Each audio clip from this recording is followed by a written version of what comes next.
আমার কাছে মনে হয়েছে এই বিষয়টা একটু অস্বাভাবিক।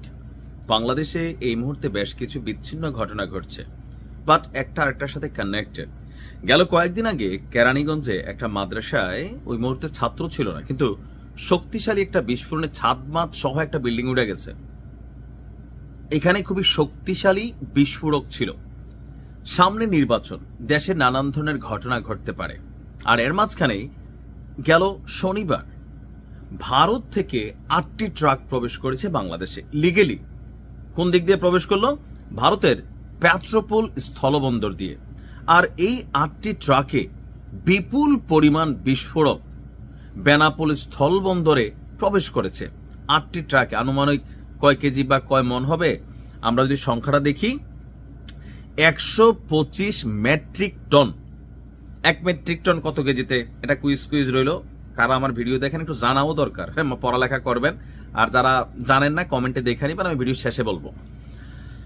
তো বলা হচ্ছে যে দিনাজপুরের মধ্যপাড়া গ্রানাইট মাইনিং কোম্পানি লিমিটেডের খনি থেকে পাথর উত্তোলন এবং খনন কার্যক্রম পরিচালনার জন্য বিস্ফোরক দ্রব্যের এই বিশাল চালানটি আমদানি করেছে রাষ্ট্রীয় প্রতিষ্ঠান Madhyapara granite mining company limited.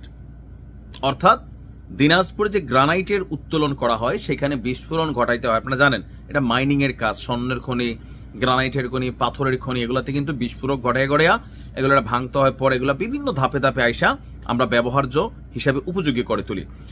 এখন চালানটি সরবরাহ করেছে ভারতের সুপার শিভা শক্তি কেমিক্যাল প্রাইভেট লিমিটেড।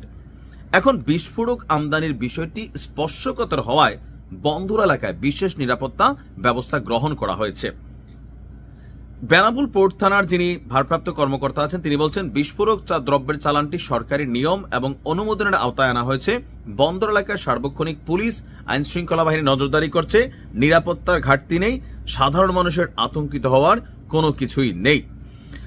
আর ভারতীয় ট্রাকগুলো বর্তমানে বন্দরের ডট নাম্বার, আমি বললাম না কারণ আমার ভিডিও শুনে অনেকে যাইতে পারে, ডট নাম্বার ইয়ার্ডে পুলিশি পাহারায় রাখা হয়েছে। আমার কাছে মনে হয় যে এটাতে আসলে তো রাষ্ট্রীয়ভাবে আনা হয়েছে, তাহলে সমস্যা কি আছে? আমাদের ওই যে সরকারি পেট্রোলের যে খনি বা বিভিন্ন জায়গা থেকে দেখি মাঝে মাঝে এত হাজার লিটার তেল নাই। কালকে বিএনপির প্রোগ্রাম হয়েছে, পুলিশি নিরাপত্তা ছিল, 58টা মাইক নাই, না 58 কয়েল তার নাই, মাইক নাই। রাষ্ট্রের অনেক জিনিস গাজী মানে অনেক কোম্পানি বিভিন্ন সময় লুট হয়ে যাচ্ছে মবের মাধ্যমে, তো পুলিশ তো থাকে। ধানমন্ডি 32 ভাঙা হয়েছে, সেখানে মব তৈরি করা হয়েছে, তৌহিদি জনতা মানে মাঝে মাঝে মাজার ভাঙা দিচ্ছে, পুলিশ তো আছেই। এখন অনেক সময় অনেক ঘটনা ঘটতেছে। তো নির্বাচনের আগে দেশের যে কোনো সময় যে কোনো বড় ধরনের দুর্ঘটনা ঘটতে পারে। এই জিনিসগুলা এই মুহূর্তে আমার কাছে মনে হয়েছে বিপজ্জনক। নির্বাচন শেষ হইতো, এগুলা আনতো 4 দিন পরে মাইনিং করতে কোনো সমস্যা ছিল না।